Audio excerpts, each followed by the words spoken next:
Good evening friends. তো আশা করি সকলেই ভালো আছো, কিন্তু গরমে অবস্থা প্রত্যেকেরই খারাপ হয়ে যাচ্ছে। আমাদেরও জানো এসিটা তো লাগানো হয়নি, সেই জন্য প্রচণ্ড কষ্ট হচ্ছে, রাত্রেবেলা ভালো ঘুম পর্যন্ত হচ্ছে না। আর এইদিকে আমাদের গুড়গুড়ি মানে আমার দিদির নাতি এখানে এসে খুব দুষ্টামি করছে। আর ওই বাড়িতে ছিল, ওই বাড়িতে তো আর মাটিতে কিছু বসতেও পারেনি বা মাটিতে নামতেও পারেনি, ওই খাটের ওপরেই বসে থাকতো সারাক্ষণ। কিন্তু এখন আমাদের বাড়িতে এসে এই বাড়িতে এসে ভীষণ মানে চঞ্চলতা করছে। আর এই দিকে আমি দেখো মাছগুলোকে ভেজে নিচ্ছি, কারণ হচ্ছে রান্নাগুলো তো করতে হবে আমাকে, কারণ আমার তো সকালবেলায় সমস্ত রান্না করতে হয়। আশা করি তোমরা সকলেই জানো, আমি অনেকবার বলেছি। তো আমি এই নতুন ওভেনের মধ্যেই রান্না করছি, আর একসঙ্গে তিনটে জিনিস চাপিয়ে দিয়েছি। সেটা হচ্ছে একটায় মাছের ঝোল কষাচ্ছি, আর আরেকটায় এঁচোড় সেদ্ধ করছি, আর আরেকটায় হচ্ছে ভাত, গামলার মধ্যে ভাত করছি। কেন জানো? কারণ হচ্ছে ভাত না অনেকগুলো ছিল, তা আমার বর বললো ওগুলো সকালবেলা খেয়ে নিই, আর যেগুলো অফিসে নিয়ে যাব তোমরা বেলায় খাবে সেগুলোকে আমি গামলায় তুমি করে নাও। আর এইদিকে মাছের তো আমি মাছগুলো ছেড়ে দিচ্ছি, তো মাছ ইঁচড় এখানে সেদ্ধটা করা হয়ে গেছে। আর এখানে আমি সকালবেলা টপটপ করে চাটাও করে নিচ্ছি, কারণ হচ্ছে সকালবেলায় না একটা হুড়োহুড়ি লাগে, চাটা আগে খেয়ে নিলে আমার বর পুরো শান্তি হয়ে যায়। আর ওরা তো বেরিয়ে যাওয়ার পরে আমার তো তারপরেই শুরু হয় ঠাকুর দেওয়া, ঠাকুরকে পুজো করা, সমস্ত কিছুই আমার বেশি দেরি হয় না। আর এখানে তো আরও তাড়াতাড়ি হয়, মনে হচ্ছে যেন এক এক সময় সময়টাই কাটছে না। তবু টুকটাক এটা ওটা করে সময়টা কোনো রকমের চলে যাচ্ছে। কিন্তু জানো সত্যি ভীষণই ভালো লাগছে এই বাড়িতে। ওই বাড়িতে না আমার ঠিক মানে মানে আমি মনে হতো না দমটা বন্ধ হয়ে যেত। একটা ঘরের মধ্যে এত জিনিসপত্র যে না আমার মনে হচ্ছে জানি হাঁটা চলা করা ভালো করে যেত না, তার মধ্যে স্বাধীনভাবে থাকাও যেত না। কখনো দেখা যায় বিছা, কখনো চেলা, কখনো টিকটিকি, আরশোলা। যেহেতু পুরনো বাড়ি তো সেই জন্য সমস্ত কিছুই দেখা যায়, আর আমি এই সব জিনিসে ভীষণ ভয় পাই।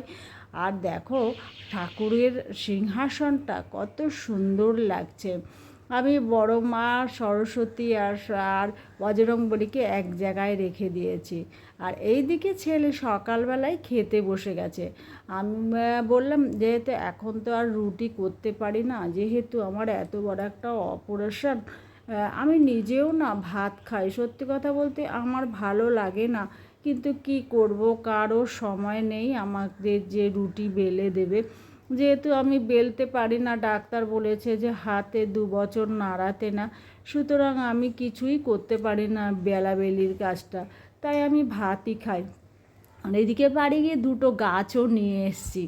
ভোরবেলা হলেই আমি ওইখানে চলে যাই। আজকে জানো আমি যখন গেছি আমার বর দেখি তার আমার ছবিটা নিচ্ছে। তা আমি বললাম দাঁড়াও এখনই নিও না, আমি একটা জায়গা করে নিই, তারপরে তারা আমাকে ওই বাড়ি থেকে নিয়ে আসবো।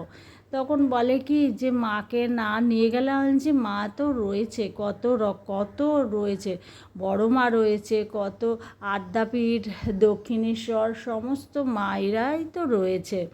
হ্যাঁ, কোনো ব্যাপার না, আমি নিয়ে যাব, একটা পেরেক টেরেক পুঁতে নিই, কোথায় রাখবো না হলে মাকে। আর এইদিকে মেয়ে অফিস থেকে এসেই না চা করতে শুরু করে দিয়েছে। তা আমার যেহেতু এসির লোক এসছিল এসিটা লাগাতে, সুতরাং আমি তো ওদের দিকেই নজর দিতে হচ্ছিল। আর মেয়ে এখানে বলছে মা তাহলে আমি চাটা করে নিয়ে আসি। ও আবার সিঙ্গাড়াও নিয়ে এসেছিলো হাতে করে। আমি এখানে বসে একটু খবরটা দেখছিলাম। এখন তো খবরে নানান রকমের জিনিস, তো আর এমনিতেই আমি খবর দেখতে খুব ভালোবাসি। আর এইদিকে ছেলে গেছিলো পিসির বাড়ি। আমার ওয়াইফাই কানেকশানটা না আসছে না, আজকে অনেক 3-4 দিন ধরে কমপ্লেন করছে, কিন্তু আসছে না। আসার কথা। আর ছেলে পিসির বাড়ি থেকে ওয়াইফাইয়ের মাধ্যমে এটা দেখে এলো, অনলাইন ক্লাসটাকে করে এলো। আর এইদিকে আমি দরজাটাকে খুলে রেখেছি, গেটটাকে তালা দিয়েছি ক্লপসিকল, কারণ না কে যেন সামনে ছিটকানিটা টেনে দিয়ে চলে গেছিলো। ভীষণ ভয় পেয়ে গেছিলাম আমি যে কি হবে করে। তারপরে অনেক মিস্ত্রিদের একজনকে ফোন করার পরে সেই মিস্ত্রিরা একজন এসে সেই ছিটকানিটা খুলে দেয়। এগুলো ফ্ল্যাটের খুব বাজে জিনিস, যে এই ধরনের বদমাইশি। আর এসির লোকেরাও মোটামুটি এসি সারাই না, এটা ইনস্টল করছে আর কি। আর এই সময় ছেলেরও গরম লাগছে, ছেলেও এসেছে পড়ে টোরে, ও এখানে শুয়ে শুয়ে একটু মোবাইলটা দেখে নিচ্ছে। তা আমি বললাম যে বাবা আর দেখিস না মোবাইল, কত দেখবি? বলে মা আর ভালো লাগছে না, 4 ঘন্টা ক্লাস করলাম তো। আর এদিকে ঘরে সারা ঘর ছড়ানো খালি মিস্ত্রিদের সব জিনিসপত্র রয়েছে, খাটের ওপরে সমস্ত জিনিস রেখেছে, নিচে রেখেছে, চারিদিকে যেন ছড়ানো। আর ভীষণ নোংরা হয়েছে, দেয়ালটা ফুটো করেছে তো, তার জন্য সারা ঘরে একেবারে ইটের গুঁড়িতে একেবারে ভর্তি হয়ে রয়েছে। ওরা বেরিয়ে গেলে সমস্ত কাজই আমাকে এগুলোকে করতে হবে। সেই চিন্তাই করছি যে সন্ধ্যাবেলা রাত্রি হয়ে গেছে, তারপরে কত রাতে ওরা বাড়ি যাবে আর আমরা এই কাজগুলো করব।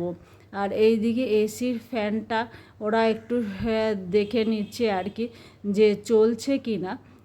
কারণ ওরা গ্যাসটাকে লক করেছিল, সেই ওরা আবার নতুন করে এসে এখানে দেখছে যে সব ঠিকঠাক আছে কি না। আমার মেয়ের একটু দুঃখ হচ্ছে যে বারান্দাটা কিছুটা গার্ড পড়ে গেল, আমার ব্যালকনিটা। আমি বললাম কিছু হবে না, খুব বেশি গার্ড পড়েনি, একটু ওপরে উঠেছে। আর আমার 2টো গাছ এনেছি, বেশ সুন্দরভাবে 2টো রেখেছি, আস্তে আস্তে নিয়ে আসবো। 2টো করে গাছ রোজই নিয়ে আসতে হবে আমার। আর এইদিকে দেখো 11:30 বাজে, এখনও পর্যন্ত কিন্তু মিস্ত্রি যায়নি, ওরা ওদের কাজ করে যাচ্ছে। এত রাতে বলো এবারে ওরা কখন বাড়ি যাবে? আর ওরা অনেক দূরে থাকে, সেই বজবজে চড়িয়ালের দিকে থাকে। আমি বললাম তোমরা কখন বাড়ি যাবে? এইসব কাজ কেউ রাত্রেবেলা ধরে? দিনের বেলা এইসব কাজ করতে হয়। আর আমি এখানে শরীরটা এত খারাপ লাগছিল, অনেক রাত হয়েছিল। বন্ধুরা আর বেশি কথা বলছি না, অবশ্যই আমার চ্যানেলটা সাবস্ক্রাইব করবে। তাহলে আজকের জন্য সবার থেকে টাটা নিলাম।